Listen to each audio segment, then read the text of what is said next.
Welcome back, YouTubers. This is Omar from Near Mint Condition, and today I'm going to do an overview of Absolute Transmetropolitan Volume 3, what the contents are and what the build of the book is like. So please stay tuned. Now, here is a day I thought would never come. In my hand, I hold Absolute Transmetropolitan Volume 3. After 2 years of hiatus, it's finally here in my hands. So, really quick, Volume 1 collects issues 1 through 18, and then the I Hate It Here one shot and Winter's Edge issue 2. Now, Volume 2 back here, it's got art by, all this by the way is Darrick Robertson on the art. This one collects Filth of the City one shot, and then issues 19 through 39. And here we are. Let's see what this one contains. By the way, the other ones contain an introduction by Darrick Robertson, who was the artist on the book, like I said.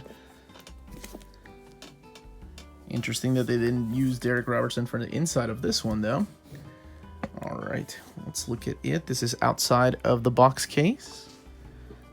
Outside of the box, and here is the actual box.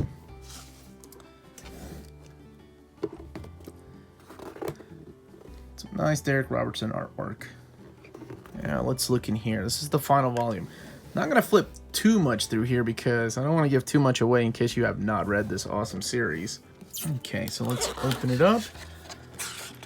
Written by Warren Ellis, art by Darrick Robertson and Rodney Ramos.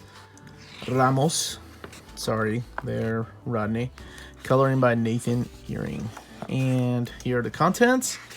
Looks like it's issues 40 through 60 of the original series. And that's it. There's the introduction. I heard this had a new introduction by Warren Ellis. Pretty cool. I wonder how he feels about this book. It's been quite a long time since, I think guy was in his 20s when he started writing this series. And let's look at the build of the book. You can probably tell right there that it's sewn binding, which is cool. And like most DC Absolutes, it's built really good. There we go. That's what we want to see. And I say most because I don't own them all, but the ones I have not had any issues. I can't remember the one that kind of fell apart on people. I want to say it was Absolute Final Crisis. Yeah, I think that was it. That was the one that was falling apart on people. So a lot of people were letting it go. And depending on which printing you had too.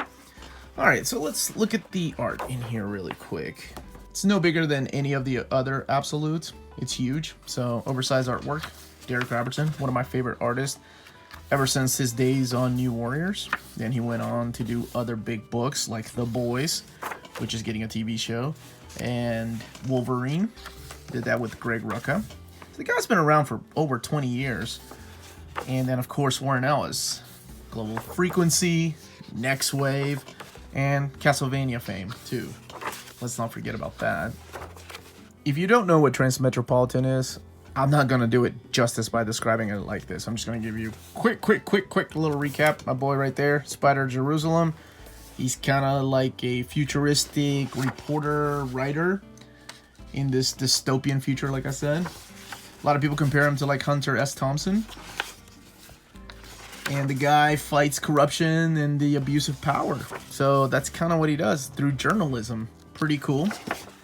Then the meat of the story happens in the second year of the title, and that is the election of President Gary Callahan, or the Smiler.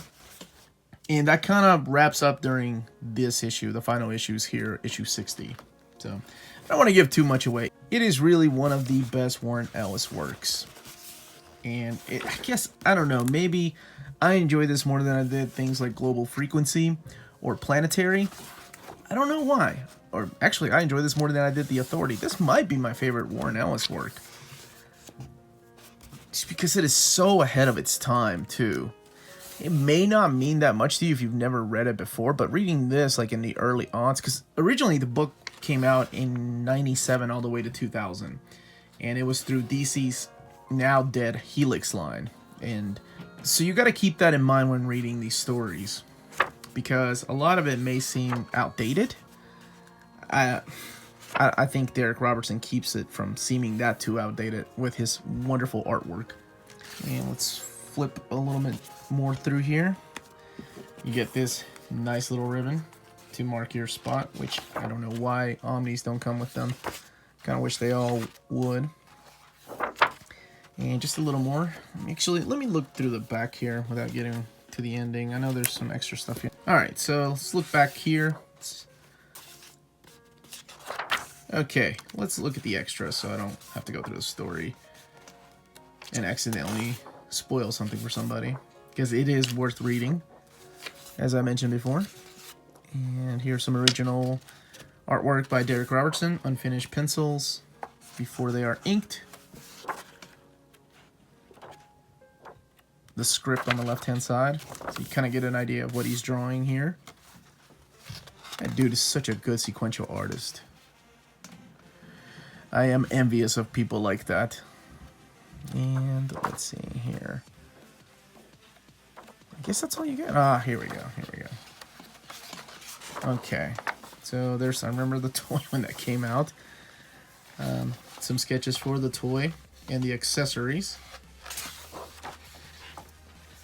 The watch. Ah, the glasses. I didn't know they had that. That was apparently released through DC Direct. And here's another DC Direct. It's only 1,200 copies of that made. And what else is there? And then the About page, where it tells you about Warren Ellis and Rodney Ramos, and Darrick Robertson. And that's it. That's everything in here. Yeah, and this is Jeff Darrow, I think, his art on here with Darrick Robertson on the actual case. I suggest if you've never read them, don't jump into the Transmetropolitan Absolute versions.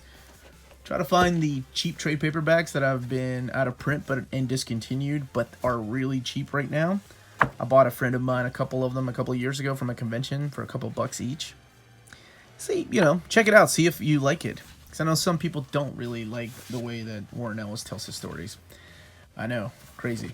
But anyway, that's my suggestion. I wouldn't jump right into the Absolute versions unless you're a huge fan of Darrick Robertson's artwork and you like it oversized, like his stuff on The Boys. Then maybe, yeah, go for it. And that's it. That's everything that was contained in the book, and it wraps up that series. So again, this was Omar. Thank you very much for joining me. And don't forget to check out our weekly show that comes out every Thursday, and then our Tuesday live show that we have at 8 o'clock Eastern Standard Time called Old Reader, New Reader. So check that out sometime. Have a great day.